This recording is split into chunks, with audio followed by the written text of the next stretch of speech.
Tonight here on NTV's Grow, opening eyes to what really happens on Nebraska farms and ranches. A big impact on the food debate from a not-so-typical tour. Too much of a good thing in some areas and a welcome surprise in others. Check out what all this recent rain is doing for our farmers, and trial and error leads to a growing product and business. Get ready to grow.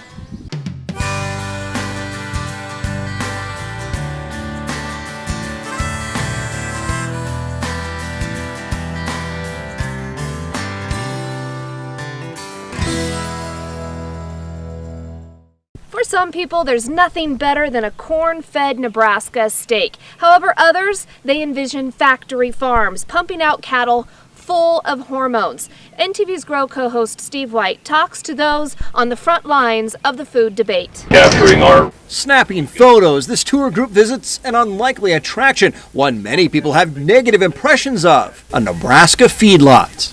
You hear all of the different propaganda, if you want to call it that, and factory style production. As they peer out the windows, chefs and dietitians are surprised by what they see. I'm the 5th generation. A Nebraska cattleman always striving to do things better. And they still know individual things about each cow, so yeah, I was definitely surprised by that. And we're so far removed from agriculture. As a dietitian working for a grocery chain in Salt Lake City, Kayla Wommeldorf says consumers don't know who to trust when it comes to issues like hormones in beef and animal welfare.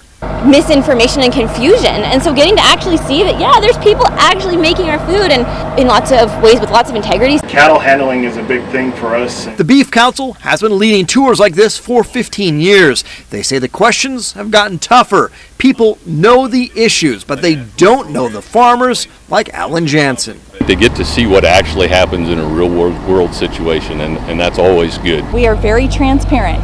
We show them a feed yard, we show them a ranch, we go to a vet clinic, and we also go to a packing plant because they need to understand the entire system, and being transparent and having that opportunity to speak one-on-one with those producers really helps make them feel more and more comfortable with our beef community. The reaction is near universal. This really has been eye-opening. That's been really eye-opening. Kayla Wommeldorf says she has a new perspective to share with busy moms. Well, I absolutely have confidence in our meat production, and I would definitely tell that to consumers, because especially moms are concerned about feeding their families high-quality products.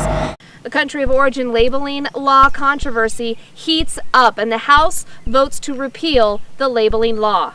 The action was needed to avoid billions of dollars in tariffs that would be imposed on U.S. goods. The World Trade Organization ruled against the law last month, saying the labels that say where animals are born, raised, and slaughtered are discriminatory against Mexico and Canada.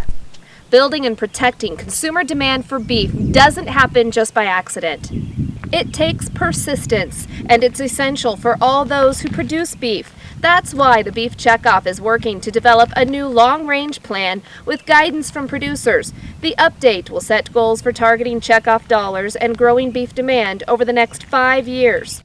The long-range planning process allows us to take a finite amount of money and then laser focus that money to where we're going to get the most bang for the buck. And that's really the whole point of this whole long-range planning, is saying we have this limited amount of money. Now, how do we target it, and how do we use that money in the most effective manner to get the best value proposition? Research shows from 2006 to 13, Beef Checkoff programs delivered a return of more than $11 for every $1 invested, and the goal for the new long-range plan is to keep that going. Rainfall across some parts of Nebraska delayed field work. The USDA says 83% of expected Nebraska soybean crop was planted, trailing the 5-year average 95%. Now, 95% of corn was planted. Normally, it's nearly 100% of this time. Just 59% of sorghum in the ground, pretty slow compared to the normal 81%. Still, the rain has been welcome news to some farmers. Lake McConaughey is about full for the first time in years, and that helps nearby producers. NTV's Lauren Scharf checked out the water and has more. The water out at the lake is just 7 feet from reaching its full capacity, a sight farmers downstream are happy to see. Lake McConaughey serves as a big bank for many irrigators. I love farming. It's just a joy to to have water and be able to control it. Don Holland and his family have grown crops in Gosper and Phelps County for many years. He understands the importance of conserving water. Every year I think we do something different to try to make it better. This year, thankfully, they won't have to worry as much since Lake McConaughey is almost full. Really has been coming up pretty rapidly here lately. Every second there is 7,500 cubic feet of water pouring into the lake. Not only does it provide irrigation water directly, but it also adds to the groundwater mounds, helping to restore the Ogallala Aquifer, which serves thousands of farmers across the Midwest. And that's a godsend. That's a help it's a money saver, and that's doing exactly what this project was set up for, to control when it's flooding and to use the water when you need it. Canals are about full from the South Platte River flooding, and later in the summer, the gates at Lake McConaughey will open for growers downstream to use 12 inches per acre. It provides irrigation to 109,000 acres in our the Minden, Bertrand, Holdridge area. Much needed water for crops when other times are drier. Compared with where we're at right now, we were 15 feet lower than we are right now last year. When you have the reservoirs full and the aquifer is coming up, that makes a farmer smile. Central Nebraska Public Power and Irrigation District believe next year will be a full irrigation season. The lake is expected to be full by July 4th, and some South Central Nebraska farmers might remember back in 2004 when they could only use 6.7 inches per acre. Wow, how things changed.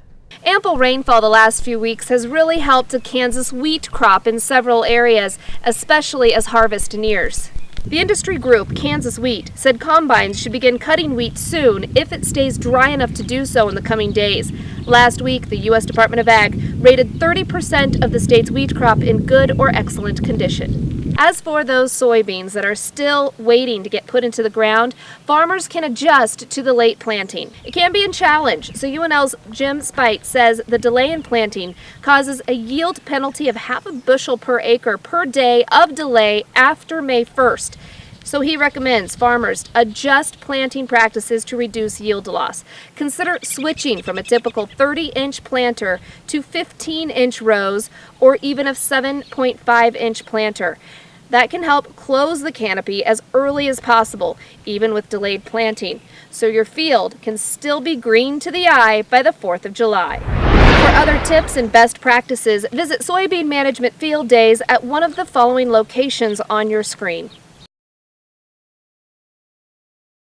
Bird flu cases may be slowing in Iowa, but they are still working to dispose of millions of chickens and turkeys that were euthanized.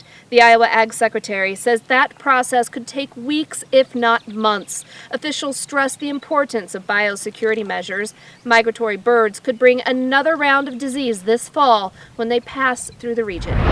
That bird flu impacting bakeries. K-Town Cakes in Kearney has seen egg prices jump from $20 to $80 a case. The store's distributor says this high rate will last about 4 months. It will eventually go back down, so it's not something that's going to last a long time. And you just have to watch your costs somewhere else. Keep overhead down and just be smart about what you're spending in other places. The bakery uses about 60 dozen eggs a week, making cookies, cakes, and brownies. HSUS, they announced 2 prominent names joining the cause. Former Nebraska Senator and Governor Bob Kerrey and former Kansas Senator Bob Dole will serve as special advisors to the Humane Society of the United States. HSUS says the men were troubled by the work at the U.S. Meat Animal Research Center right here in south central Nebraska. HSUS calls the livestock breeding work ghoulish. However, an independent panel found no evidence of wrongdoing after a report by the New York Times raised concerns. Summertime means fresh veggies from our neighbors' gardens. For some area kids, it's also an opportunity to cash in on their ideas. They had a chance to do that at the Holdridge Area Farmers Market late last week. 10 kids finished a 4-day Young Entrepreneurs Workshop, learning everything from marketing to sales techniques. That helps. That attracts more people, and it helps the kids out, and they feel like they you know, are accomplishing something when they can actually sell the stuff that they've put together. So it all helps. It's good to have them here. They've had a lot of customers, a lot of business. The farmers market is part of our community, so this is a great place to bring out the youth because of course we would like them to return to the community. The Holdridge Farmers Market is held on Thursday evenings. 5 national youth competitions take place in the coming weeks at the state fairgrounds. Called the Angus of Goats, boar goats are raised for their meat and also shown in competitions like this.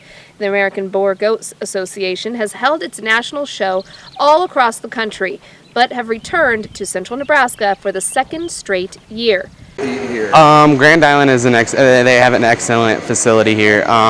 It's very central located. A lot of breeders have to come a long ways, but in general, it's pretty central located, and the facilities are awesome. Up next, Red Angus Shorthorn and Hereford cattle, plus the National 4-H Shooting Sports Competition. These are events that often take place in cities like Denver and Indianapolis. We'll have more on those livestock shows in just a moment coming up next, and later on, stick around for your Grow Forecast.